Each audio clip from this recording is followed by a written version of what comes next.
Where we at, bruh? We're in fucking New York.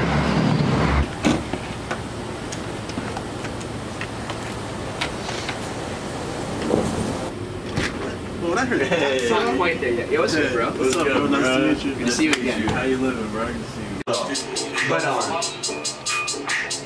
no, so at that show, there was some guy there from like the Fader, who it was like me, Gymnasticus, Stone Man, Darky, Brumain, Lil Cubensis, and it was 6 of us. And this guy from the Fader comes and interviews us. We just do our interview. 3 days ago, he contacted us again, and he's like, yeah, they were about to publish the story a week ago, but like the heads of the Fader decided that it's way too offensive to ever put it out. So they put y'all on like a blacklist, so they're not gonna ever hit up again. Sorry, it was fucking great. It was too violent. That was great. We were saying that shit. We were like definitely saying that shit. That was not acceptable. Well, fuck those So we just performed the show and like we're ass fucked up and just feel like super aggressive post-show. We just went to that interview and started just talking so much shit. That's fucking great. Like you're talking about like cyber and shit. That's why I'm like, you guys are gonna like fucking. That's why you guys are gonna make such an impact for shit like that. Check, mic check. This is Cult Classic interview number 21, and I'm here with Wendigo. As you can tell, we're not in the normal studio. We are in Astoria, Queens, New York. Indeed, the most unordinary studio there ever was. The most unordinary studio that ever was. And this is where... Does Christ Dillinger record a lot of his music here? Nah, I've actually never seen him around this area. Oh, you never seen him around this area before? He doesn't really come around here too much, nah. Yeah. Like, me personally, I'll come here to go to the deli because he got a fire-ass Philly cheesesteak here. Fucking... But, like, I don't really be, like, coming out here. I told you to come here. It's a very nondescript location. I got no ops in the neighborhood, so, like, we're chilling. But, like, yeah, it's a good spot. Yeah, I thought you. I remember you telling me that he was too scared to come around here. Christ, yeah, he'd be big bugging because he'd be like, I'm wearing a $3,000 outfit. I can't go out that way. I'm about to get mugged. I'm like, man. But, you know, love the man very much. Shout out Christ Dillinger. Man, so you're from Brooklyn? I'm from Manhattan originally. And then I moved upstate to like a really small little farmer town called Woodstock. And I was there for like, you know, most elementary school, middle school, high school. Then I went to California for a year, and then I just came back here the past year. So you just, oh damn, that's a lot of fucking traveling. Yeah, we've been around. You were in Woodstock most of your life, then went to Cali for only a year, and then... Yeah, so I was out in Cali like in college for a year, and then I dropped out. See. And I was like living with Darky for like a month out there, and then I've gone back there a few times to just like chill for, you know, a few weeks on end, just like working with the Spider Gang heads. But yeah, it's the home base now is Brooklyn. That's what's up. So you like it here the most? I love it here in Brooklyn. Yeah, it's definitely like it's a lot sometimes. Like just living here in New York, it just moves really quick, which is like sometimes that becomes like just really like exhausting on you. But yeah. I'd say like coming from Woodstock, like in Woodstock, you know, you can go like an entire 7 years there, and in 1 week in New York have like more opportunities come in front of you just here in like this city. Damn. Yeah, like just you never know what'd be going on. You might just walk into a party and like Icy Twat is just there, just DJing or something. So how is the music scene here compared to the other places? Compared to like LA and stuff like that? I would say I have never had the pleasure of living in a place that has like a particularly good music scene. So like, you know, New York has a scene, but this city has just a lot of people in it doing a lot. So it's almost kind of hard to like put a name to it or even like put a sound to it. There just be, you know, people making you know, kind of glitchy trap, people making super hard like trap metal. You have people just making R&B. You have people not just like making indie rock. People making hardcore. So it's like there's just all types of music going on here, and like it's just, you know, people know each other in this scene, but it's not like there's really much like a unified movement to it. So I would say the New York music scene is like not particularly great, but the fact that it's like kind of too big is also a plus because you can just move out here and like just do your, like, just make your own moves and just do your thing, and like people aren't necessarily gonna bother you if you don't like bring them in to bother you. California, I was out in Santa Cruz for a year. That's also like another small town, so like there's much of a scene there. Yeah. LA, you know, kind of like New York too, big ass city, so it just has a lot of different movements going on within that. But I do think that LA is a bit more unified than New York, just because like, you know, the West Coast does have more of like a sound that still survived back from like the 90s than say on the East Coast, like boom bap and all that kind of like went away after a while. So yeah, like I don't know that I've been to other cities like just around the countries that I'd say have way better scenes. I mean, I've never been to Miami, but I hear Miami has like one of the best scenes out here. Yeah, Miami's killing it. Like I was out in Charlotte where I first met you, and that was Yeah. like I feel like from like that I gather there's a pretty good scene there. Even places like Detroit, like Detroit right now actually especially. But Yeah. it's like I think like having a good scene in a city almost comes down like the city can't actually be too great. Like New York City, like there's too much here like to be offered to people who live here, and because of that, you can't really like unify people because it's like you have heads living in say like Brooklyn versus Manhattan versus Queens. Their experiences are all just so different from each other because the city is just so wide, like just reaching and how much there is going on. You're not gonna necessarily catch people like really on a similar wave. Yeah. Damn. So, what would you say the Spider Gang sound is? Would you say it's more of a New York based sound or a LA based sound? I feel like Spider Gang sounds like an internet based sound, really, if anything. Like because there's certain heads in the group who definitely will play into certain like city based sounds, but most of us, I don't think any of us like when we started making music we're necessarily trying to like rep any one place. Yeah. So like you'll hear someone like Darky make a song that's like very like trappy and more just like reflective like the modern just overall sound, but then he'll also like, make a boom bap song. And then you'll hear someone like Brummain make beats that are just like super loud, like on like the SoundCloud sound, and then you'll have him like hit a Bay Area beat. So it's just like the Spider Gang sound, I'd say way more comes down to more just like certain like features and qualities of like the overall music as opposed to like just a direct sound. Like how G-Funk, it's like when you hear G-Funk, that's G-Funk. When you hear boom bap, like there's certain like Spider Gang, we have a lot of yelling music and a lot of weird glitchy things and a lot of just like very cartoonish music, but you can't I don't think you can really put just like a certain filter to it. It's like, oh, this is the Spider Gang sound, just because there are a lot of heads out here in the group is doing different things. Like we have like a signature technique, but not like a signature sound. That makes sense. And even you got like Gunk Rock, which is kind of like a lot of, which is composed of like, or made up of Spider Gang members. Yeah. You can say that's kind of like even an offshoot of the Spider Gang sound. Yeah, that's Gunk kind of Rock. like in the general vicinity of Yeah, that. because like within Spider Gang, I guess you want to like look at it within like the individual members that like especially like on the production side.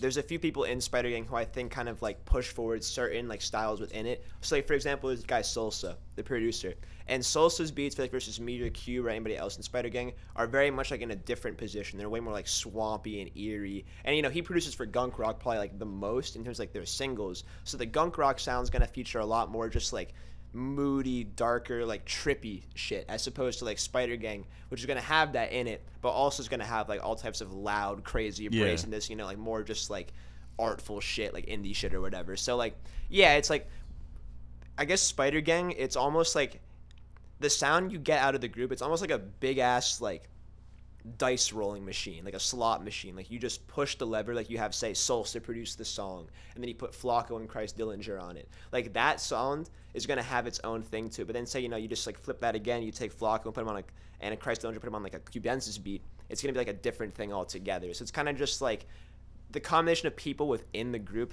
lends itself to just like different sounds all around. Yeah, definitely. So one so you basically saying Cubensis, like I'm getting tongue tied what I'm trying to say.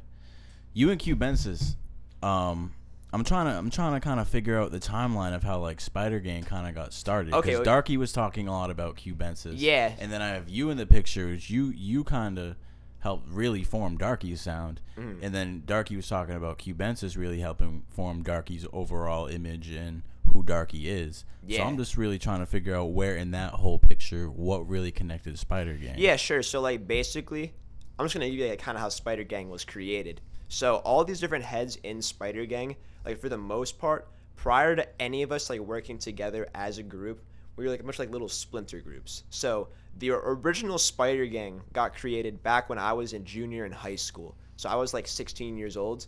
So this was, I'm going to say, like almost 5 years ago now. And it was just me and some friends from my hometown. I started just like mixing vocals. I wasn't even producing beats at this point. I was just mixing vocals. And 3 other rappers from my town who all like, we made a few songs together under the name Spider Gang and then just like stopped. And that was that. And then flash forward like 2 years later, I was in college. And me and some homies went into this tree. We were off like 3 tabs of acid apiece. And we're walking around in the woods, and we see this like big rope structure thing in this tree that somebody had put there. a spider web or something. So we climb up into that, and we just like, I don't know how to explain it to you in any other way than just like we became spiders. Like we were all just tripping so hard in these trees. That's like wild. like my friend was talking to me and I was just hearing like spider, spider, spider, spider, and like I was just like, I felt like I had 8 limbs. Like we were just all just became spiders and like developed a little like culture of just spider culture, like what it meant to be a spider. And since that happened, like I had a bit of a falling out with one of those guys back then, and then the other dude who was there just like moved away. So we haven't really been doing anything together like that. So that Spider Gang disbanded. But before all that happened, I met Kaiba, Half Metal Kaiba, who's now Stone Man. Back with this, and he was Half Metal Kaiba. And so I had just been producing for me like 2 or 3 months, and then I made a song with him called Indigo Underworld. And through him, he was from the same hometown as Brummain God. So like I was out in Santa Cruz. They were like an hour and a half up north. I was just making some songs like, here and there throughout that year. And then I met both of them one day. And I met Stoneman, Brummain God, some other heads. We made a group called Inferno Club, which became Brummain God's brother, me, and Stoneman. And then also this girl Aubrey, who's now Sicko, and this girl Tati. And me and Brandon were Stoneman were just hanging out one day. We just like recorded an open for his song, and I went home after that. And he is on SoundCloud, like looking to send it out to somebody, and he finds Lil Darky on SoundCloud. So this is all up to this point. This is all New York people. This is all No, these are mostly happening in New California York? people. This when I was Okay. on, so this was basically like mid 2018, like early to mid 2018. When you were in college, okay. Yeah. Okay. And so Stoneman finds Darky, puts him on the song. I hear the song like a week later. I hear Darky's verse. I've never heard him prior. And my mind was just blown. I was like, this guy's lit. I'm trying to work with this guy more. Yeah. So I hit him up. And then slowly over the course like the next year, so Cubensis, basically like me, Stoneman, and Brummain were kind of like one little group within Spider Gang. Cubensis and Darky had already been working together for like a year and a half at this point. And they had loads of material out. And then there's other heads like Flacco and Edison, who we didn't know at the time, were also working together. We have Christ Dillinger, who was working with other heads. He would come into the picture like much later. And yeah, just like over the course of basically like a year, we all just like became friends. And then at some point we decided, all right, let's like make a group. And the name Spider Gang just got like chosen because at this point like that was just kind of we were all just all in the spider way. Like ever since like I had that acid trip, that just became the thing. And then Spider Gang became what it is today. So back when you had that acid trip, were you making beats at that time? Yeah. You were. Yeah, I started making beats in like late 2017, like basically like a month before going to college. And then at this point, when I had that trip, I maybe only had like 4 or 5 songs out like I had produced. I wasn't even named Wendigo at this point. His name was Soulcraft. So it was like really early on in my career. But yeah, at this point, I was just starting to get into it. What? How did that come together? What made you jump into beats? Because you said you were playing guitar for what? Yeah, like 9, so 10 years? it was kind of like it was kind of random. I was playing guitar prior, just like for years at this point, like in bands throughout high school, middle school, and I had this band called the Bobby Lees that I was in, and we were just like recording, and there was like the studio we would go to record. Sometimes we would record in the house, but I wanted to figure out a way to just like record us like for the cheap. So I got Ableton, and I had just gotten it to record guitar. But like one night, like I was a fan of rap at this point, so like at some point I knew I'd have the thought like maybe I'll try to make a beat, and I just like did it one night, and then from that point there was just like no looking back. I just like got like you were addicted just hooked instantly. right there. Yeah. Okay, damn. So let's backtrack a little bit. From Manhattan originally, moved over to Woodstock. When did your interest kind of peak in music? Was music always kind of the goal? Music was always okay. That's a good question actually, because like for a lot of people, like a lot of artists, they'll always say like music was always the goal, and like for my whole life I said music was the goal, but I didn't have like a real perception of like what I wanted to do or like really how I would go about doing that till I was like 17, and I was in this music school called the Paul Green Rock Academy, and this guy named Paul Green ran it, and he would just go around and just like. We basically would just like give us songs to learn, and we would just like learn them and go out and do shows like around the country. And there was one show, like I was a senior in high school, at like the very end of my time there. We went to Germany for like a week and did a show in this place called Zappenau, which is like this big ass Frank Zappa festival. And we did this show in front of like, maybe like 5,000 people, which I was 17 at the time, like 5,000 heads. Damn. And I had never, I don't know, I just walked out on that stage, and the feeling that I got of just like being in front of like thousands of people. It was like the craziest high I've ever experienced in my life. It was like euphoria, pure euphoria. And I walked off that stage that day, like completely just like changed. I was like, this was the best thing I've ever done in my life. But I'm only 17. Like, I can't not do this again in my life. So in that moment, that was like when I realized like, yeah, I have to pursue music now, because like I just basically got fucked up. Someone just gave me this experience, and now I can't go back. Like I can't just go back to like regular life anymore. So that was like, that moment was like you were hell bent on it. What did you want to do, kind of before that? Like, were you just kind of? Yeah, I mean, like back in like, you know, I always wanted to do music, but like I definitely wasn't like, I didn't have any sense of like how much work that would require, or like, you know, what would even go into like just becoming a successful musician. So like I would say my teacher Paul Green that I went to school with, like he was, I think, the person like really like made me understand. He had a very like unorthodox way of teaching. Like, have you seen like a movie like Whiplash? No. Okay, Can't say I have. He was kind of like a minor version of like that dude. Like this movie's about, it's about like this jazz student who's going to this like music conservatory, and he has this crazy ass teacher who will like just beat him up and like throw cymbals and he doesn't know his songs. Damn. You know, like actually, and like he basically like just gets into the brain of this kid and like makes him so traumatized, like forces him to become like really really good. And that's kind of like a really extreme version of what my teacher Paul would do. Like basically he would just give you all this material to learn, and if you didn't show up like ready to play it like on the spot, like you were just gonna get like either scolded. There was like, you know, there's honestly like a lot of things that he did that like were for sure illegal, that if he wasn't just like teaching music, like giving kids like good shit to do, I'm sure like parents would have sued him for like 100%. Like there's certain things. I'm not gonna incriminate this man right now, but yeah, like he did do a lot of like kind of crazy things. And there are some kids I know who like went through that school who like nowadays like don't like him for that, because, you know, he gave people a lot of stress. And me personally, like when I was in 10th grade, it was like this one period where I just like, no matter what I did, he would always just like go the fuck off on me at rehearsals. And I started to like really not like music, and it made me like really like depressed for a while, because I was like, what I wanted to do in my life was no longer fun, like playing guitar. And but the thing about him was like, him going so hard on people and like so hard on me just throughout that school really like put in my brain like, you cannot play. Like if you're gonna like do music, if you don't like, you know, quote unquote like show up to every like rehearsal knowing all the notes, like you're fucked. So like that was like just the mentality that I kind of grew into, was like I must like always be working to try and like, you know, further myself in this, or else like someone else will just take your place. So I think even though I always knew I wanted to do music, I have to credit him for like giving me like the drive to actually like pursue it and like know what I had to do, because without him, like I'm sure I would just like kept like playing video games and shit, just like doing, you know, just like kid shit.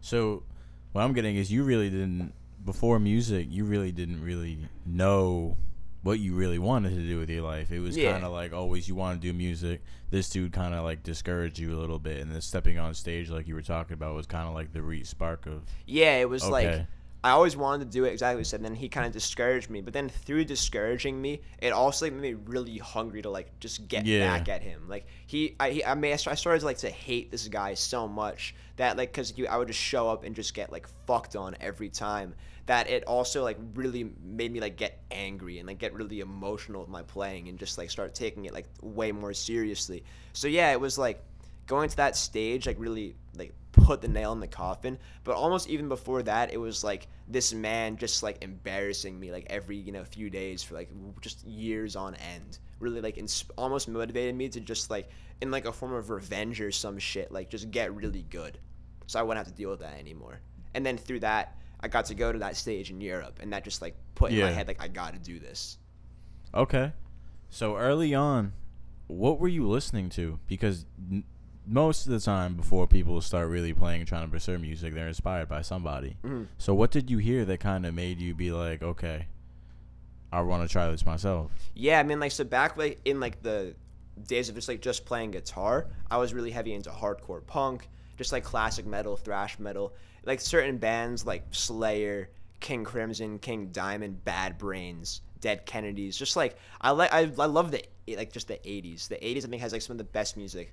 Like I think rock music is like very overlooked nowadays, and I understand why, because, you know, just like rap, I do think better like makes sense in just like the current world we live in. Yeah. But a lot of rock music, like especially just like super loud mosh pit heavy shit. And then I didn't get into rap till I was like a freshman in high school. I was like low key that kid growing up where like I would just like I had this weird sense in my head where like I would be in my friend's car and I was like 6 or 7 years old and like Katy Perry would be on or some shit. And I would just like think that's rap or some shit. So I just went through like a lot of my life like never giving rap a chance because I always thought it was just like pop music and shit. And then I was like a camp counselor one summer. This was like right when Good Kid, Mad City came out and like Yeezus. So I'm kind of late to the game, honestly. But I heard those albums from my campers and instantly was like, yo, this shit's crazy. And then I went home and started just like getting into rap. And then from that point, I started finding out about. I never even really got into like the SoundCloud scene. I was more interested in just like more mainstream shit like Childish Gambino at the time, Kendrick, Kanye, you know, old school rap like Nas and Wu-Tang. And then eventually, I want to say, when I was like a senior in high school, even maybe 1 year prior, I heard Scum Gang, like the OG Scum Gang, like Zilla Kami, Tekashi 6ix9ine, all like those bands like really back in the day. And that was like the first like real like hard shit I ever heard in my life. And that shit blew my mind. And I went and started making beats like a year or two later. But when I went in and started like making beats, I definitely knew it like right out the gate. I wanted to make like more just like crazy freaky shit as opposed to just like focus on like a mainstream sound or like a more like smooth sound. Like right out the like, even though lately I've definitely been focusing more on like just doing more shit like boom bap and like just rock beats and whatever. When I got into beat making, I was definitely trying to just like make like the hardest beats I could possibly make. That was like the goal right at the beginning. Damn, so that's so crazy. Would you say like 80s rock kind of gave you the guitar influence, and like the Scum Gang shit kind of gave you the shit with like the heavy 808s, and that's where you kind of like when the Wendigo sound like essentially. I literally heard Scum Gang like at a rehearsal for like a Metallica show that I was doing like back in like this. It wasn't actually Metallica. It was like a Metallica cover show that I was doing like back in like the School of Music. I was like in Metallica rehearsal, just hearing like just droning guitar riffs, and my friend plays me Scum Gang, and in that moment, just like the two together, I was like, this is sick as fuck. Like just this energy, like this is the type of energy I want to go for. It's just like super loud, vicious shit. So that show, and kind of hearing those two genres of music, kind of like just kind of sparked it. Yeah, like I think that just metal and like genres like punk, just anything that's like super loud and like you can just mosh to. I find that just like there's like very little experiences in the world besides just like a mosh pit. It's one of the most like pure like feelings when you're just like in this big crowd of people and there's just people are just slamming into each other. Yeah. Like, it just like doesn't make any sense, but that's like the point. It's just like this massive chaotic thing. And for some reason, like I find that in life there are so few moments of just like pure chaos like that I just gravitated towards that because that's like the coolest shit to me. Is like just things like people like just, you know, aggressive and like hyped up. That's rare. And when I see that happen, it just inspires me a lot more. Damn, that makes sense.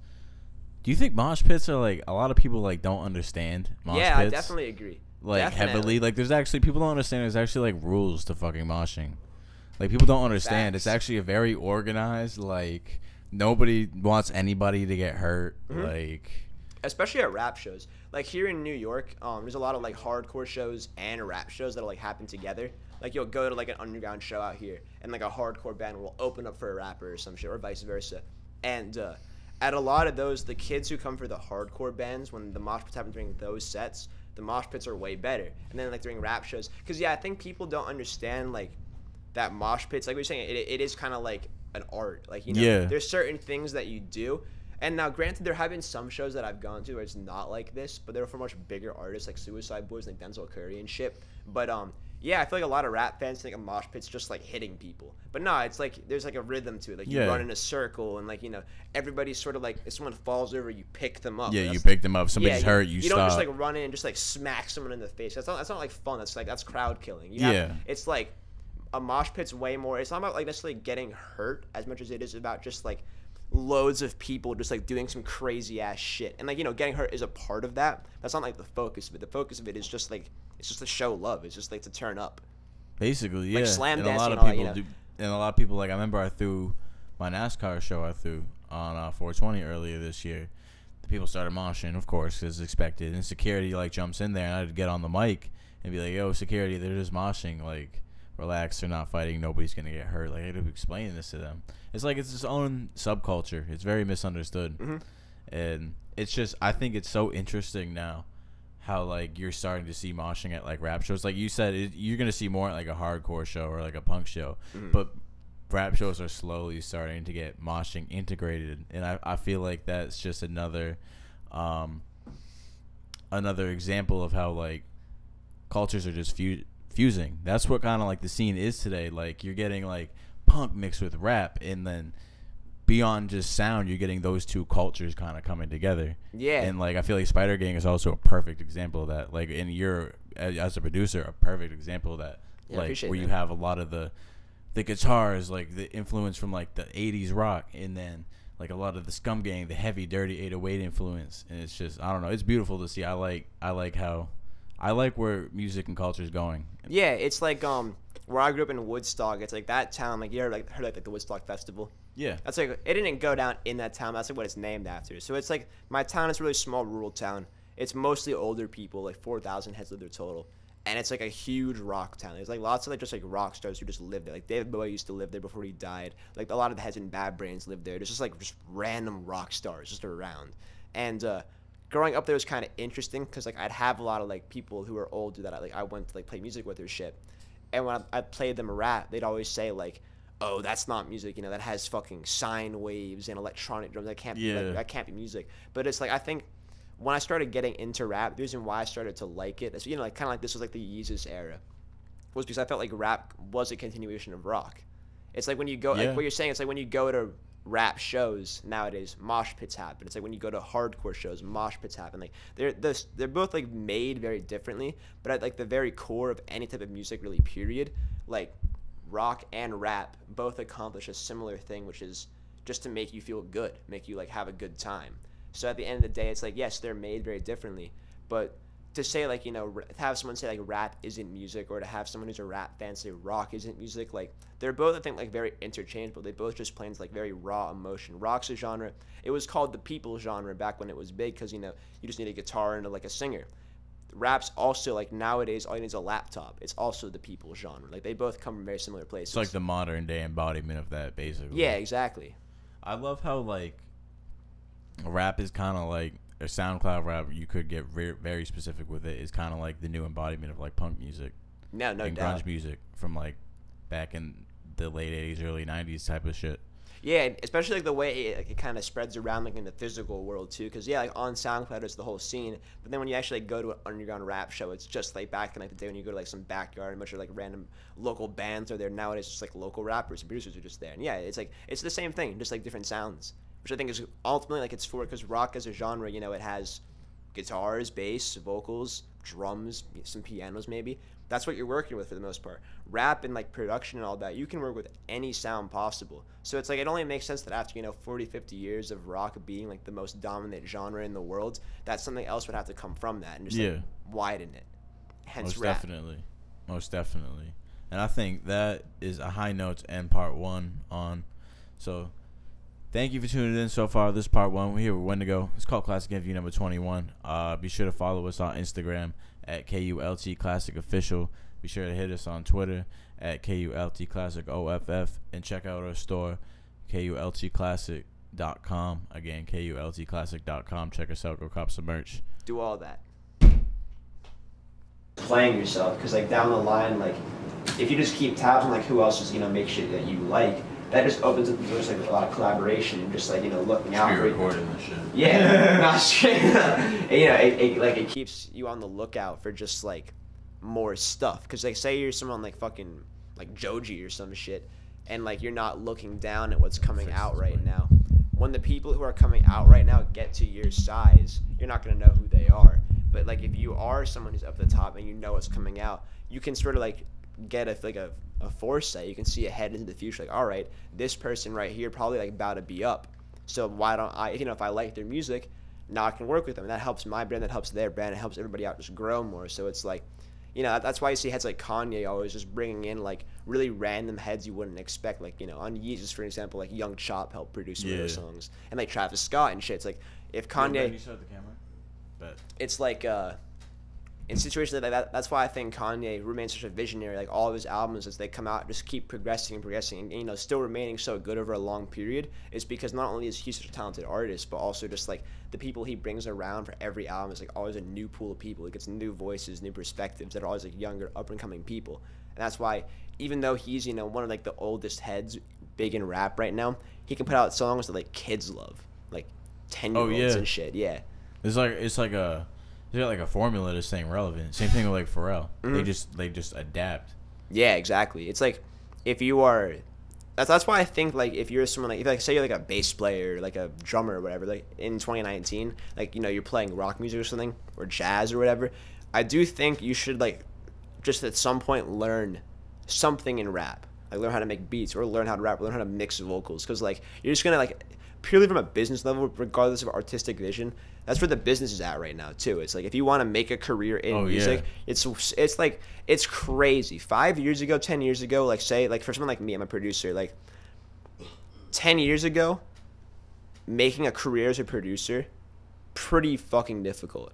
Nowadays, if you just have some good shit and you're consistent, you could upload YouTube beats. You could just literally sit at your house, upload YouTube beats, and do that for like a year, and you might just like start living off it. Yeah, like realistically, like you were saying, like 10 years ago, you would have to put a demo together, spend like $10,000 in equipment. Yeah, distribute it out in public, maybe like literally go out to other people. Now, like even like 20 years ago, it's like if you were like an upcoming artist, you have to get on MTV or get on the radio. Get like really like focused, concentrated things that are like hard to get to so many artists. Nowadays, you can completely just make your own lane, just upload it to the internet. The internet is like. It's like it's the everything. free. It's basically like the current like free market. Like back 100, 200 years ago in America, you could probably sell shit way easier because there wasn't as much laws and surveillance and all that. Like it was like a free country. It was a true like frontier or whatever. That is how it is anymore. But on the internet, it still is like if you have a service, if you have a talent, a skill that you can provide, you could find a way to make enough money off it to live, just like using your phone or your computer. Yeah, most definitely. The internet is really like what changed everything. Yeah, like, and it's a huge game changer. Culture. It's the biggest. It's the greatest and the worst thing, realistically, if you think about it. Yeah, like it's humanity. It's like and people are still sword. figuring it out to this day. Like like the internet. I find it just fascinating because like the more people like it's always been how it's been. Like it's not like the internet so it's like changed that much. Like our technology's gotten better, but like the internet's always. Since it's been here, you can have always done the things that you can probably do nowadays. It's not unless you know how to program or like develop it or whatever. But like, so people are just like still learning. Like for instance, like you making YouTube beats and like living off that. That's the past few years. But like in 5 years from now, kids might be making crazy money off like something even simpler. I mean, there's kids like scamming. People are just like using the internet and like just using that to like find like PayPal accounts, shit like that, to just like make money. Like that's the thing too. It's like you can literally just like make a living off of like just having like a little Wi-Fi router in your house. Basically. It's all you kind of need. just with imagination. Yeah, you can kind of turn it into. You turn that Wi-Fi router into anything. No, straight up, You can and do it's like anything with that Wi-Fi router. it's that's why I think if you're like a young person, you need to like capitalize on it because like a lot of people Most in the world, definitely. I think a lot of people who didn't grow up with the internet don't have a good sense of that. Like I just encounter like when I go around like I tell adults I make YouTube beats for a living, they're just like, what does that mean? Like what could that like that's not a thing. But it's like no, actually like nowadays there are loads of things that actually like majority of the world has no idea about. So like this is, if you're someone who has like an entrepreneurial instinct, this is the time to get online and just like make a business because right now there is enough technology in place to do it super easily and not that many heads are doing it yet. So like go do it. Oh, that's facts. That's facts. And it's crazy how like YouTube after all this time, YouTube was like started like 06 or something. Yeah, like it's that, probably like almost 15 years old at this point. is still the most relevant social media platform. Yeah, basically. Still, it's more. It's the most relevant. Like, I don't know. They just got everything down. Like people, we don't even our generation like YouTube, Hulu and Netflix has a lot to do with it. Like that type of shit too. But YouTube is the reason why like our generation is gonna fucking kill cable. Yeah. Well, YouTube is like I do think that this is like a conversation I've had with a lot of people before. It's like YouTube is the most interesting one for a very like certain reason. Like you have Facebook and Instagram and like SoundCloud and shit, and those are all good platforms for, you know, putting out things about you or whatever. But YouTube has one thing going for it that no other platform has that makes it like the most relevant for owning a business, and that's the YouTube algorithm. Because like, you know, on SoundCloud you could upload like millions of songs, and that might not change anything. Like that, it might work for you, it might not. But on YouTube, like literally, like say you upload like you have 10 subscribers and you just upload a million videos, and like, you know, they get like a play or two on each of them. That's 2 million plays that get put into like your like cache is what it's called. It's like as a profile, as your videos get promoted, the more plays, the more watch time on them, the more they're promoted. So it's like, unlike SoundCloud where like you have to just like purely be like off skill and promotion, YouTube literally will promote your shit for you. Like you can literally just upload a video, no one watches it. Upload another video, you get 1 play. Another one, you get 2 plays. And that will just snowball until eventually you're getting like hundreds of thousands of plays for just like uploading videos. It's the only platform that actually just rewards you for the true output of your content. So like if you are like a rapper, producer, a musician, just like a visual artist, a makeup person, whatever, like any kind of like content that can be viewed like in a, you know, like a video format, it's like OP. YouTube is like, it's like too good. It's actually like, it's a cheat code, I would call it. Like almost, it's so good for like marketing and just like becoming a bigger brand, because literally the actual platform is like working to make you bigger. It's designed to do that. Yeah, that's perfect. Are you consistent on YouTube as a Yeah, producer? I upload beats, 1 beat every day. That's how I make my living. I just upload YouTube beats. Damn, one beat every day. Are you like very like strict to that too? Like, yeah, like 1 p.m. every day, 1 beat generally. I'll have some days where I wake up at like 1 p.m. I was like mad drunk the night before or some shit. It's like, all right, I'm just not gonna do it today or whatever, or just like upload it like dummy late. But like, nah, I feel like, because that's the thing about it. It's like, that's the only thing I have to do. I just have to be like strict to like how I upload, and I can just like eat and pay my rent off beats. It's like, might as well. Yeah, definitely. It's like, you know, you could have like a 9 to 5 job, or you could just like sell a beat for $50 and make an entire day's worth of pay off like an hour of work of making a beat. So how many beats do you make a day? You know, it varies. Like there are sometimes I know who will make like, you know, 30 beats a day. Like I'm not really on that. I'll make like 1 beat to like 3 beats every day. You know, it kind of depends on like what mood I'm in. But you know, because there are some producers out there who will tell you like you have to just make like a shitload of beats every day if you want to like get on. I don't agree with that. I actually kind of think like there is no amount. Like I think just however your brain works, so you should just make that many. Like also, you know, if you want to make really simple beats, it's really easy to make like 10 a day. But if you want to go really in depth, like making 10 super in depth complicated beats every day, you'll go fucking crazy. So you should just like whatever you're trying to go for, I think you should just have like an appropriate amount of time spent on it. Like I mean, I don't know. The music that I've been making with like Darky and Dillinger is definitely like way more just like on the spot, like on the fly music. So I would say like for between the 3 of us, you know, we'll spend like say me and Dillinger, like an entire Christ Dillinger song that I produced, for example, I'll spend like an hour on that beat, record it in like 20 minutes, mix it in like 25, 30. So, you know, it's like 2 hours of work about for like one song. Something like Dark takes longer, but you know, I think it's like just whatever you're going for, it's like just do whatever you need to do for that. Word. So how long have you been uploading beats to YouTube and I've keeping been doing it that consistent? I've been doing it. So I've had actually like I've had 2 different channels. I had my first channel that I started that was I ran that for like since I'm gonna say August 2017 to like maybe 3 or 4 months ago, and then that channel got shut down because it got copyright claimed by just some random person. And so I started a new channel like 4 months ago. So I've been doing it consistently for like almost 2 years now. Okay. And when did you start to see it pick up? It took a little while. Like I started out just like I didn't start making really any money off it. Granted, I was uploading only free beats. You know, like the first 6 months, I didn't really make any money off it. You know, I'd make like 50 or $100 like in a given month, like, you know, a few sales here and there. I would say that was also back then I was just uploading like maybe 1 every other day, or like maybe like 3 on a Monday, and then it's like nothing the rest of the week. I didn't start doing them every day until like maybe a year ago. And a year ago is when I started picking up. I started doing it every day. So that everyday shit is kind of really what started. I think that really honestly like is like the move, because YouTube has that algorithm. So it's like, say you only have like 10 subs, but you're getting 10 views a day.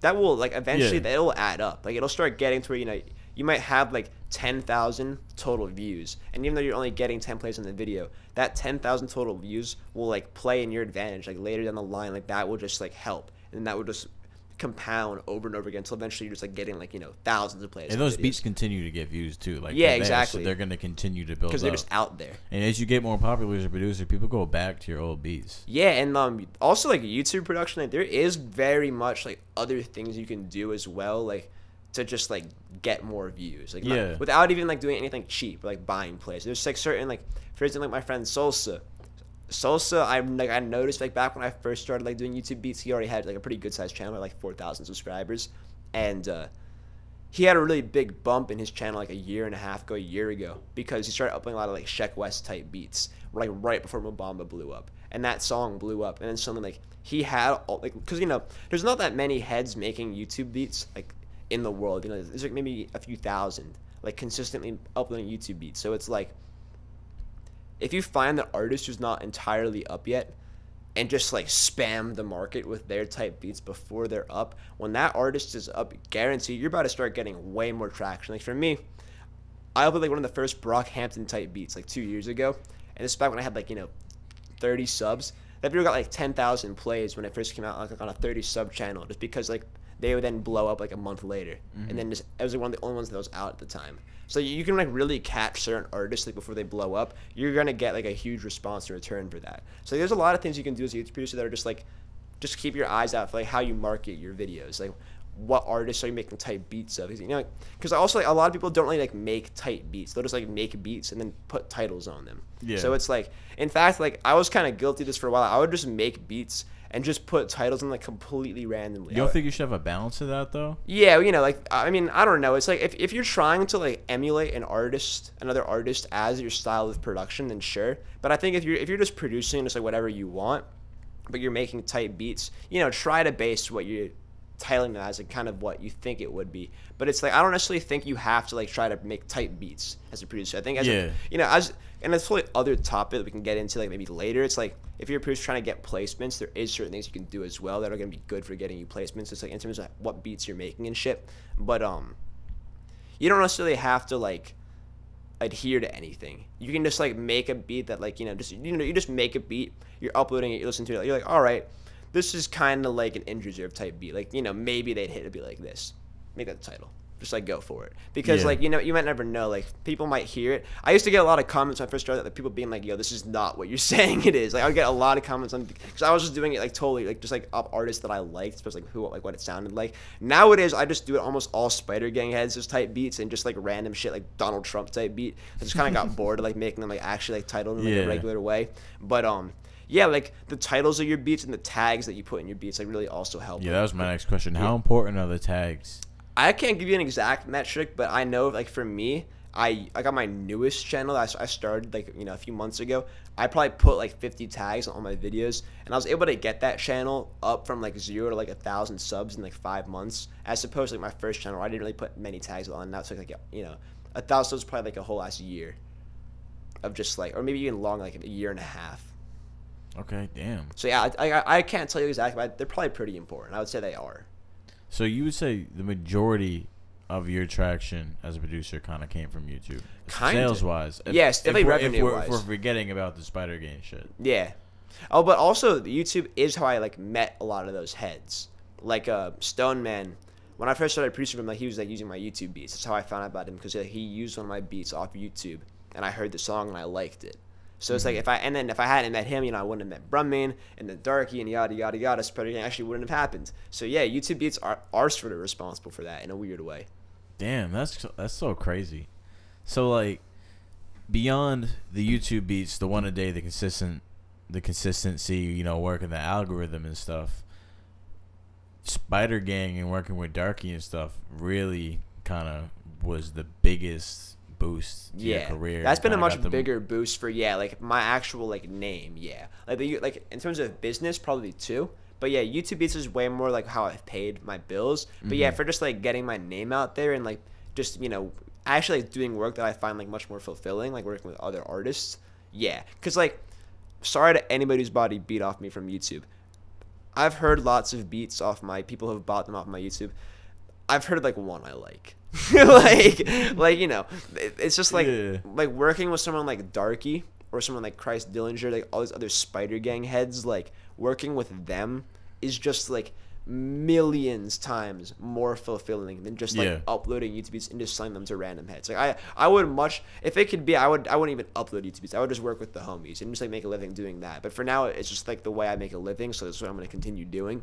But yeah, for just like for monetary reasons, that's why I think it's ultimately a good thing. Because like there are some people I know who like get like very attached to their beats, so they don't want to upload YouTube beats because it's like I'm guilty of that. it's like I don't want to like give it to some random head, and it's like I saw a Zaytoven interview like a few years ago that kind of like stuck with me, where he was just talking about like when you are early in the production game, like before you are like very up, don't even worry about it. Like you're gonna make so many beats before like you're even like really where you need to be as a producer that like you should just damn near just give them out. Cause like also Heel, I started talking with Heel like a year ago. One thing that Heel told me was like say you're an artist and you put out like 1 billion songs, but only like 2 people hear each one of them. That's still 2 billion heads who have heard your music. So it's like just getting people to hop on your beats in like the early stages of your growth as a producer is way more important than like just reserving beats for really good heads. Because you at the beginning you have to just get your name somewhere. It's like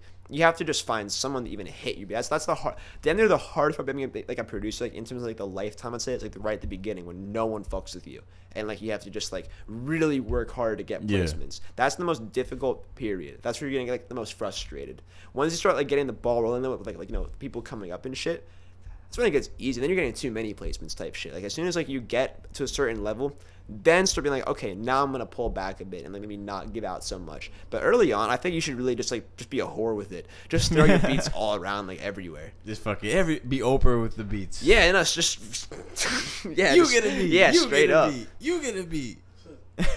But would you say like, because you linked up with Darky and Spider Gang and really became one of the people who created that core sound. Would you say, aside from being consistent with YouTube, because there is like you said, there might only be a few thousand people doing it, but it's still some tough competition though. Sure, yeah. There's some really good heads making YouTube beats. Like absolutely. Like everybody in Spider Gang who's a producer, except Corpse and Janaskis and Brahmin God. So actually just me, Salsa, and Cubensis all do YouTube beats. So you're gonna have to compete with us, as long as with just crazy good people like fucking Matthias Steiner and like like the really big heads on YouTube who because that's also things that you got people like just like making like niche beats, which are more like people who have like a few thousand subs who still make a living off it because like they're niche where like they can get their audience going.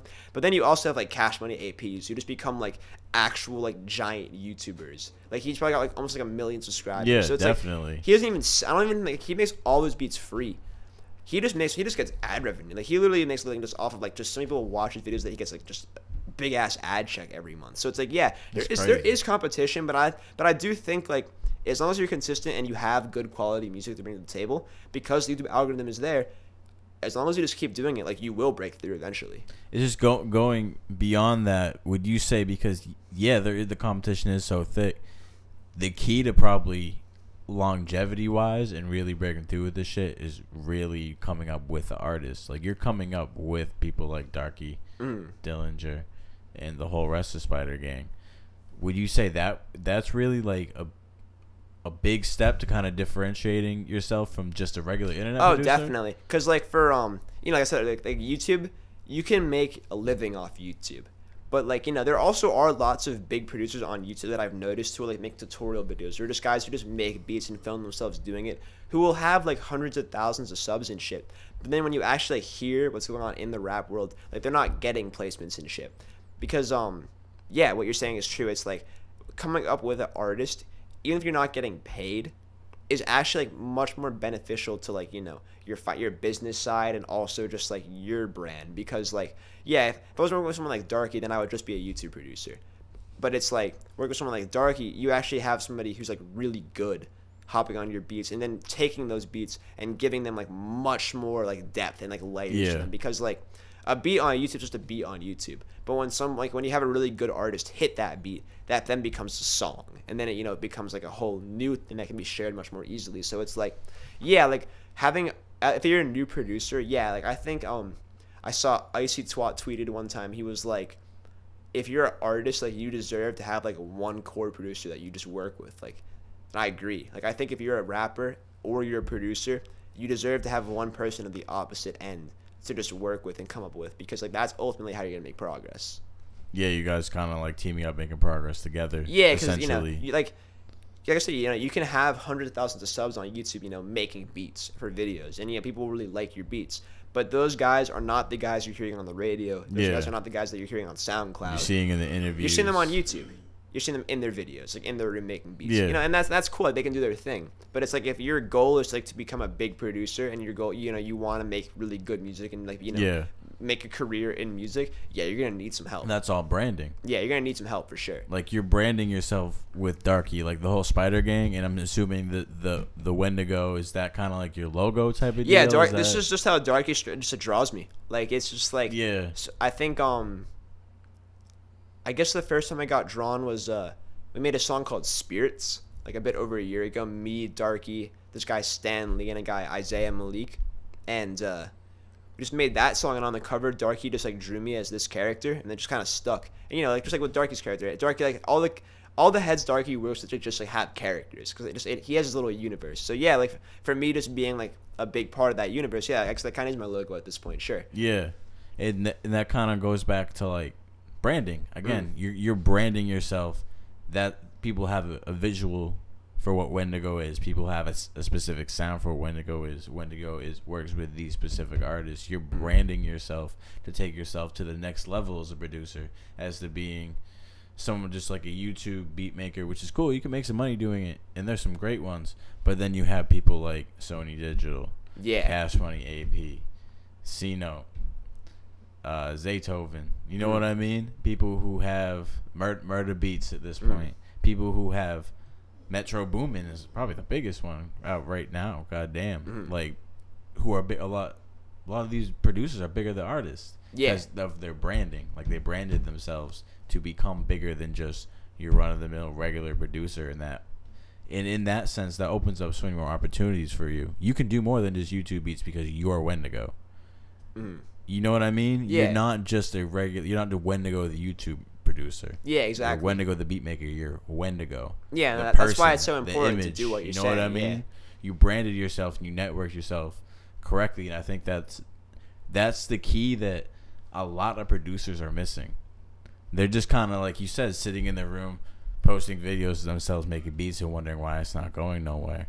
They're not branding themselves correctly. You know what I mean? Yeah, and a lot of that comes down to even like outside of making beats, because there's also like definitely within, just like I came from the rock world, and in the rock world, like there's stigmas about who plays what. Like if you're the singer, you're getting all the pussy. If you're the guitar player, you're also probably getting a lot of the pussy. But like if you're the drummer or the bass player, you're not getting too much pussy. So it's like, within every like genre music, there's roles and shit, and those all have like little stigmas. So it's like within rap, what I tend to notice is like rappers are oftentimes way more like hustlers. Like rappers actually go out and they put on like an image, and they're characters. Like a lot of the biggest rappers right now are big, not just because of like their music, but like also just their personality and like who people like them. Like people like Kanye or Drake or Jay-Z. Like those guys are all talented, but they also all know how to go out and like just get people to fuck with them, because they just put on whatever they put on, or they just are however they are. Who they are. Yeah, exactly. They're so it's characters. Like, exactly. So it's like if you're something like Metro like pro Boomin, wrestling. Yeah, so it's great. It's just like it's just like with production, there's so many producers who just like sit or just like shy. Like, they just make their beats and they introverts. They don't take most definitely. they don't. Yeah, like even beyond that, not only just like introverts, they're just like they're shy of like I think a lot of producers just like don't think they can, like, because rap has oftentimes like not really been producer focused. Even though when it first started out, it was producer focused. Like people just, I don't know, there's like this weird thing where producers are just like, they're just shy like in their room like making the beats, and then like like when they're artists they're producing for on stage, they're just like not there. So that's why you have heads like Murdo or like Metro Boomin or like Kenny Beats right now. They're really big because Kenny Beats, I think Kenny Beats is actually like a really good example. Like one of the best examples right now is because that dude, he makes good beats. But besides making good beats, he has a YouTube show. He goes on, like, he talks on his Instagram live all the time. Like, he's just, like, very vocal in the community. And even if you don't, like, agree with what he's saying or what he's doing, like, you're just going to hear his voice, like, way more than someone like, like Frank Dukes, who's a guy who like has produced some of the biggest songs like that have come out in the past like 5 years, Yeah. but no one knows who he is because he's just like really quiet.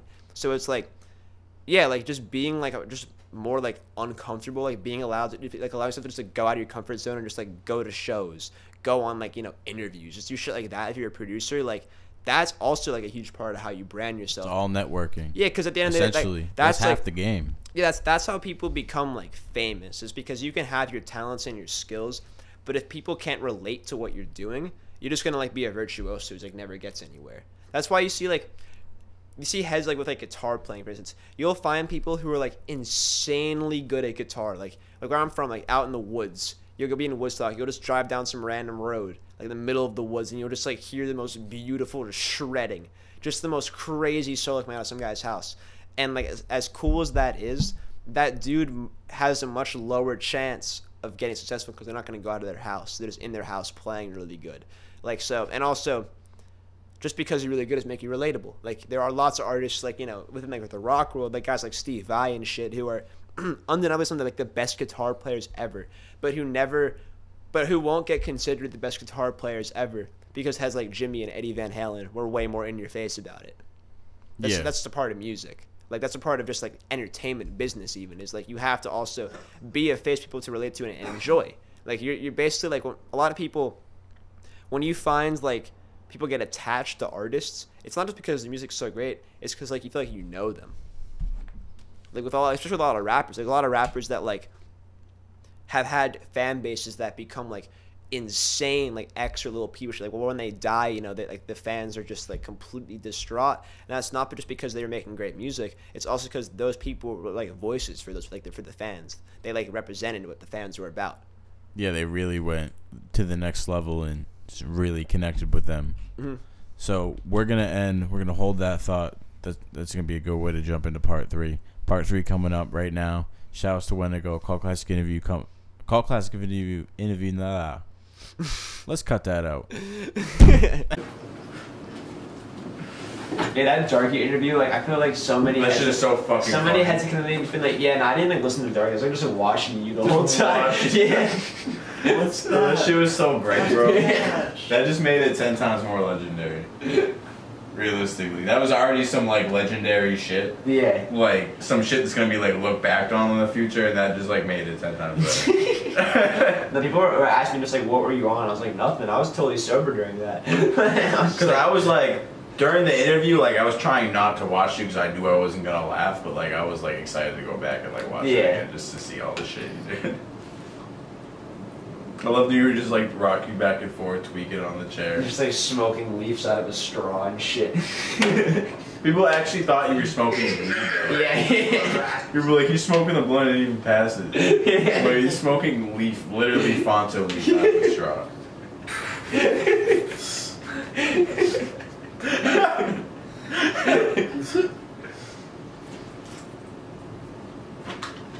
No, I got like 15 different DMs. I'm really like, what the fuck were you on during that? Like, were you off a perk? And I was just like, nah, I don't do perks. This shit was fucking That's reserved for Booby Holiday. Yeah. Big perk. Alright, this is part 3. We are Part back 3. with Wendigo. Yes, with the Bobby D on the beat. So walk me through the process of how you make a Wendigo beat. Alright, first step, you get really fucking high. Really fucking Like, how fucking high? I'm talking like so high that if like you're not making the beat, you're just gonna be jumping around the room like spazzing, like too high damn near. So first you get really high.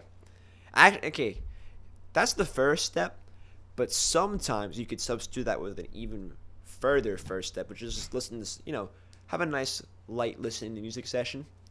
Listen to some shit you never heard before. Get a little warm up. Yeah, just, you know, listen. I like to find Inspiration. Yeah, you know, like I sample a lot, so I'll maybe spend some time just like looking through music on YouTube, just like looking for samples, or just listening to shit, just like trying to, you know, hear what other heads are doing.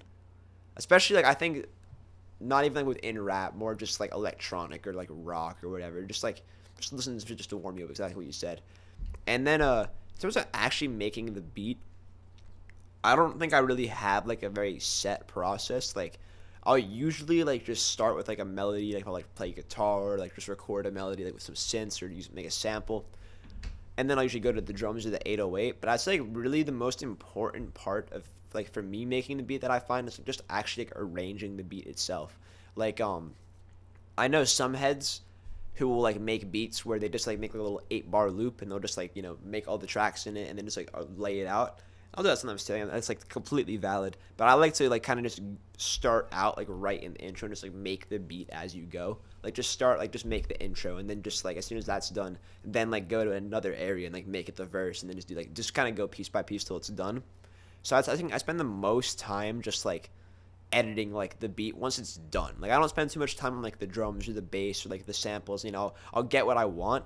The most time I spend is just like adding in little dropouts and like, you know, things like just like little things that happen, like little bells and whistles. Yeah, exactly. I think that a lot of people don't really play on that enough. Like there's like lots of producers out here, like when you hear their beats and songs, the beat just starts playing and it just goes till it ends. Like I feel like, especially like the kind of world of like more hard music, like the initial drop on a beat, like say you have a song like Take a Step Back. That song, when that song comes in with just the hi-hats and you have like X and Ski just like talking and just kind of like getting ready to go in, when that first 808 hits in that beat, that's going to be the hardest that beat hits unless you put in another section to create another drop. Like like just like having like space in the beat, you know, just like for timing and all that.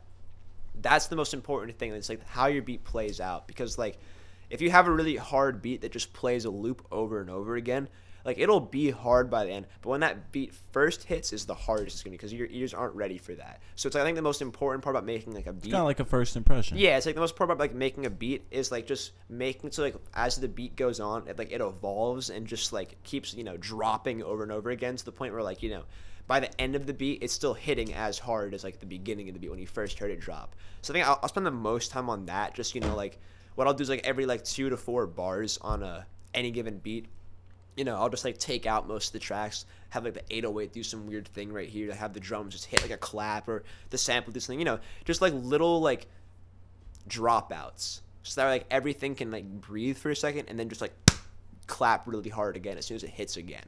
That's the most important part. I think arranging of the beat and just, yeah, like the overall way it flows is gonna get people to like respect the beat more, because, you know, there's a lot of really great songs where the beats are like really simple. And I think like simple beats have a really, really important place within rap, because I think like simpler beats are much easier for rappers to hit.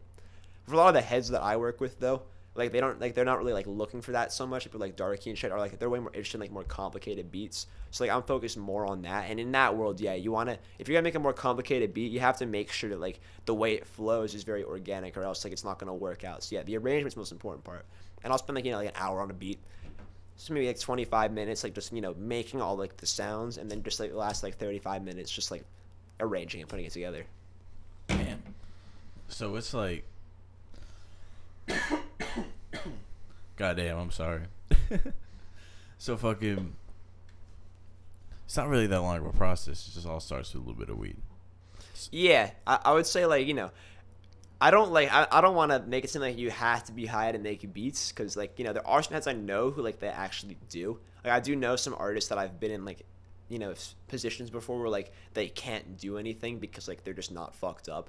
And I think if you as an artist get to a level where you can't work without being high or drunk, like you actually really need to take a step back, because at some point you're not going to always have that around. It's like you have to be able to work at any point. But I definitely think, as Earl Sweatshirt once said, there's nothing more fun than just getting high and playing with some sounds. So like, that's true. So, you know, like for me personally, so like I do like using weed to like, I do like smoking weed when I make beats, because I do think it just like makes it more fun.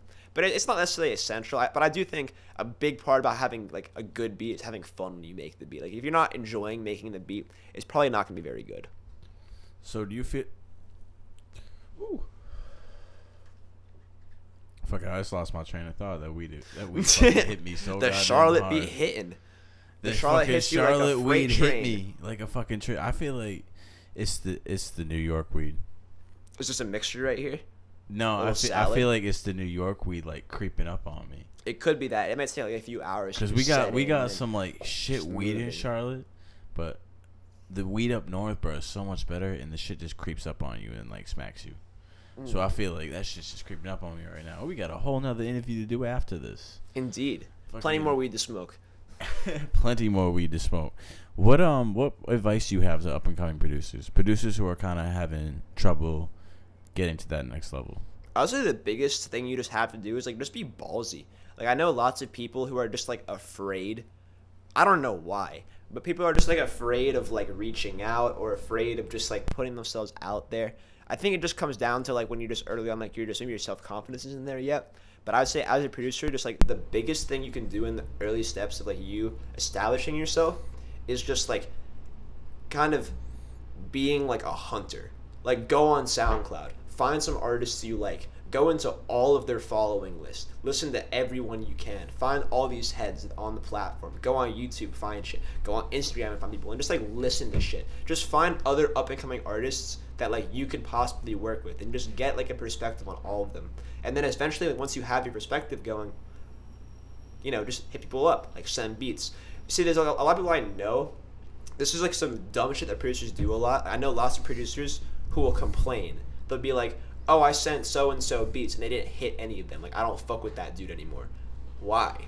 Like, if you send some guy some beats and they don't fuck with them, just send them more beats. Like being a producer, like, low-key really easy. Like, it literally is just, like, you just make beats and then you give them to people. And at some point down the middle of that, like, you know, there's other things like YouTube beats or whatever, but it's, like, basically you're just making beats and sending them around. So it's, like, if somebody doesn't hit your beat, but you know it's a good beat, like, don't get discouraged. Just, like, send it to someone else. And if they don't like it, send it to someone else. And, like, literally just be persistent. It's, like, it's kind of like it's like dating or some shit, damn near. It's, like, you have to just, like, find somebody that, like, you want to, like, date. You gotta find the right match. Yeah, exactly. And just, like, fucking just start giving them shit and, like, just seeing what happens. Just, like, letting shit flow. Because it's, like, I know just too many heads who, like, will send 15 beats to one guy. He won't hit any of them. And then I'll just hear, like, yo, fuck that dude.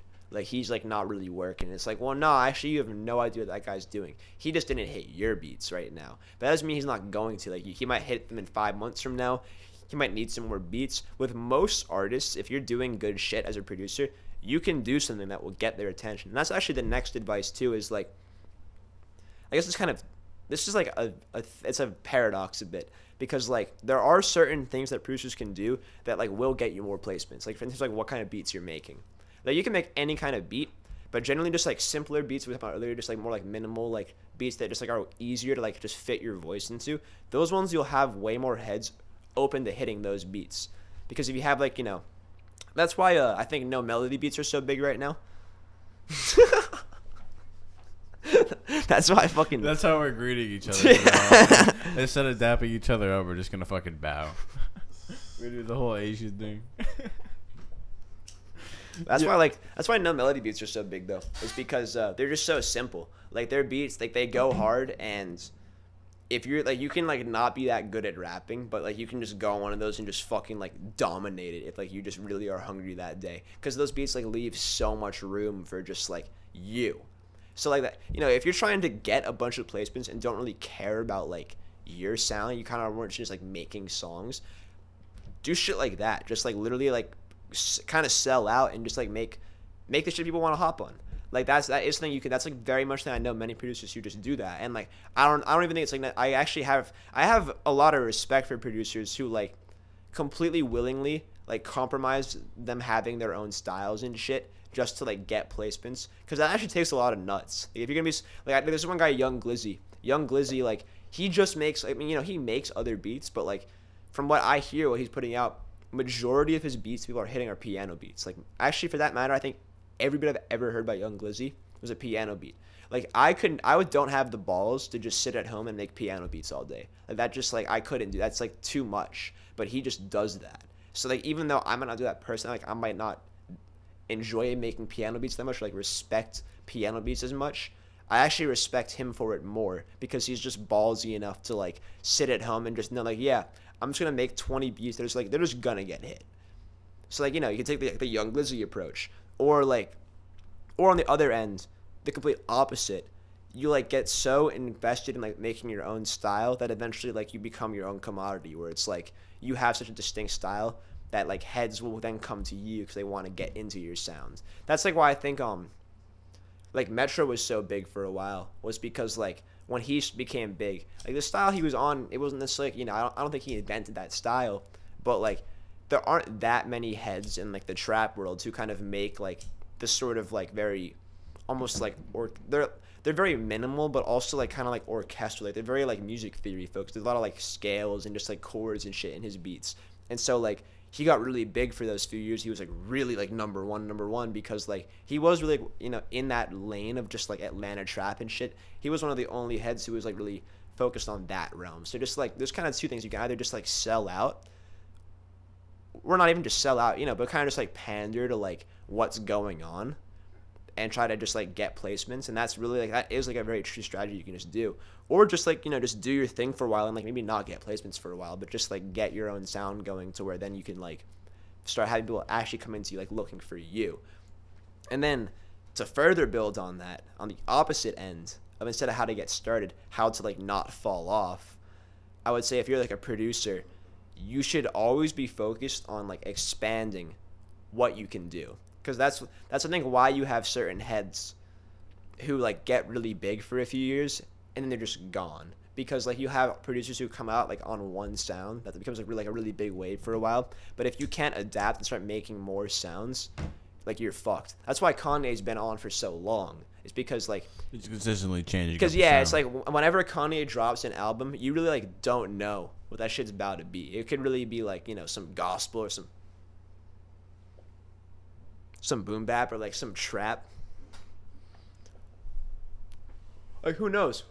There's been like I haven't heard the new Kanye leaks, but I've heard enough snippets of his shit. I still gotta listen to Where them. it's like his new album, like I have no idea. I've heard him drop some new like trap sounding shit in the snippets. I've heard some like gospel-y shit. Who knows what it's about to be? It's like he keeps you on your toes. So I think that like as a producer to stay on for like the long run, that's really key. You have to like if you're making trap beats and you get really good at that, make a boom bap beat and then get really good at that. And then if you're like get really good at that, make like an R&B beat and then maybe try like a G-funk beat. Just try everything because ultimately that's how you stay on. If you can make anything, you're set.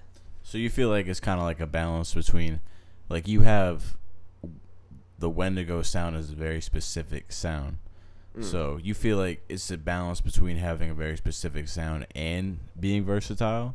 Yeah, so I think that like a lot of producers get focused on like having like a signature sound, and I think it's honestly like not even what you should worry about. Like having a signature sound will just come to you eventually. Like if you just produce for a long time, what you should focus on is like a signature technique, like things that you can do that are like your style within any type of beat, but isn't like limited to just like a sound. Because it's like I would say it's like for instance like with me, it's like I'm probably most known for like distorted like in my sounds like guitars and like distorted 808s and shit, but those aren't really like those are not things that I just do. Those are things that like anybody who has like a DAW can do or a guitar can do, like those things. But it's like but there are some things that every producer does that they like really truly is them, that isn't really like in the sonic side. It's more just like how their beats are made. And I'd say it's much more important rather to like get that really down and have just like an overall technique that's like really truly like signature to you that you can then apply to like any style. Man, that makes sense. And I feel like we should have got this one out the way right when we started. But where do you get the name Wendigo from? Okay, it's a funny story. I feel like we should have got this one out the way at the beginning. Yeah, so like a Wendigo, like for those who don't know, basically is like it's this Native American monster that it comes out in the woods like this like half man, half deer thing. And it basically like possesses people who become cannibals. Like if you eat someone else, it comes through and just like possesses you and makes you like a fucking lunatic. And basically like back in the day, when I say back in the day, I mean like 1600s, 1700s, like really really back in the day. That story used to get told to people because when you're like traveling around, there's actually a risk, like say you're like on the Oregon Trail or some shit, there's a risk that you might run out of food and you might like resort to eating your friends or some shit. But if you eat your friends, goddamn, you're basically just like getting a meal for a day or a few days and then you're just gonna die anyways. So it's like eating your friends is never the move. It also like say you're getting really starving and you like want to eat your friend, like you have to, because if you resist long enough, like maybe you'll just get out of that situation and then you and your friend are still there. And that was like a very like relevant story back then because that was actually like a real threat. But goddamn. In today it's like the Wendigo, the idea of it's kind of more based off like I guess like manipulation and just like people who like are users. Like if you meet somebody who like just comes through and like acts like your friend, and then like when the moment's right, just like takes something from you and then run away, they kind of just like cannibalize. Like they sort of ate you in that moment. And I wasn't always named Wendigo. Like I went by the name Soulcraft for like my first. Yeah, I remember you saying that. And that I had that name because like Bad Brains, the band, is like from my town. They're not from there. That's where they live there now. And they're one of my favorite bands. They have a song called Soulcraft, so I just like made up my name. But I changed it to Wendigo because I had an experience where I'm not gonna name who it was, but I had a producer. I was in college, and there was this kid at my school who was like a much bigger producer than me. Like he had produced for like Xavier Wolf and like Rico Nasty at this time. This was like 2018, like at this point, like early 2018. This guy would go on to produce for like much bigger people. He's like a pretty big producer now. But he was at my school, and like the whole year I knew about him, and towards like the end of the year I met him at a party, and like I knew who he was, and I went on my way to approach him and like talk to him. I was kind of just like naive and like a little like clout hungry, honestly, and just like wanted to like talk to this guy to see what he was about. So I wanted to try and like I was kind of trying to be a Wendigo to him a little bit, but even I didn't even realize it. I just like wanted something from him. I wanted to like get his approval because he was above me and like at this point. And I went to him, just like showing him some music, and he was like, "This shit's dope. Like, let's link up like this week and maybe work on something." And I'm just like getting stupid hyped in my head. I'm thinking like, "Oh, I can get a song with fucking Bones or Xavier Wolf or some shit." And he comes through to my dorm a few days later, and I play him this beat I was making, and he just like hears it. He's like, "This is cool. Like, I want to collab on this. Like, can you send me the stems to it?" So I send him the stems, and he just takes them, adds like one fucking sound to it, and then just like sends it to like Lil Pump, Bones, like Zodiac, a bunch of heads right in front of me, and just doesn't credit me. And I was like, I was too naive to even realize what had happened till like a few days later when like I saw him again, and he showed me like the email, and I just like realized I didn't have any credit in it. And I just asked him, like, "Why didn't you credit me?" And he's like, "Oh, I did. Like, you just don't see it. Like, I talked to him in person about it." And I kept pressing him about it, and, like, I would just go on and find, like, he just, like, sent this beat out and just, like, didn't give me any credit on it. And by the time that I, like, learned it, he was just gone. Like, he went back. It was, like, at the end of the year, he just went back home. So when I met him, at this point, I was pretty new to producing. I had heard that like the music game is like kind of snaky and schemy and just like, and even myself like talking to this guy might have even kind of been like that. Like when I was went up to him, I didn't know the kid. I just wanted to talk to him because like he was bigger, but then he actually ended up like turning that on me and just like he just took my stems and just like made it into a different beat and then just gave it to these really big heads and just didn't credit me. He was a Wendigo. So when I met that guy, he became like the Wendigo, and I just like made my name Wendigo, just like to always like remind myself like A, not to be that, and B, to just like look out for that. Damn, that's deeper than I thought. Yeah, it's kind of some fuck shit. That's something to always be aware of. Like if anybody doing music, just like always kind of be on your toes. 'Cause, like you never know. There's some heads you might meet, you might be friends for like with a very long time, and then just like one thing happens and like suddenly it's just like bad. Well, shit, I think that's a good note to end this on. Wendigo. Thank you, brother. Thank you, bro. I appreciate it. Ooh, I should not bow with the microphone in my face. No, yeah, it's mad fucking sacrilegious. No, I appreciate it, man. It's been dumb fun. Yeah, man. I'm fucking glad we got to get it done. Yo, can you sign the table real quick before we sign off? Absolutely.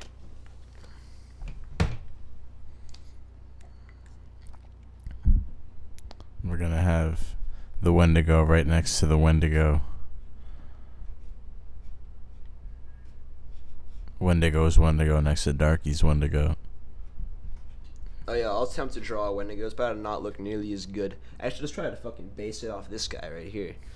I have a little like a little template for me. All right. Oh, sweet. Well, shit. Thank you guys for tuning in. This has been Cult Classic Interview number 21. Be sure to follow us on Instagram at KULT Classic Official. Follow us on Twitter at KULT Classic OFF. And be sure to check out our website. We got our concert tickets up there. Check out our concert schedule. We're always throwing new shows up there. And we got merch called KULTClassicofficial.com. And follow me on IG at Bobby D on the Beat, BOBBYDEE on the beat. And follow Wendigo. Do all that. Every single thing you just listed. Do it. Or I'll be very tight. Wendigo will be very, very mad. Very upset. Well, shit. Thank you guys for tuning in. This has been interview number 21. Peace.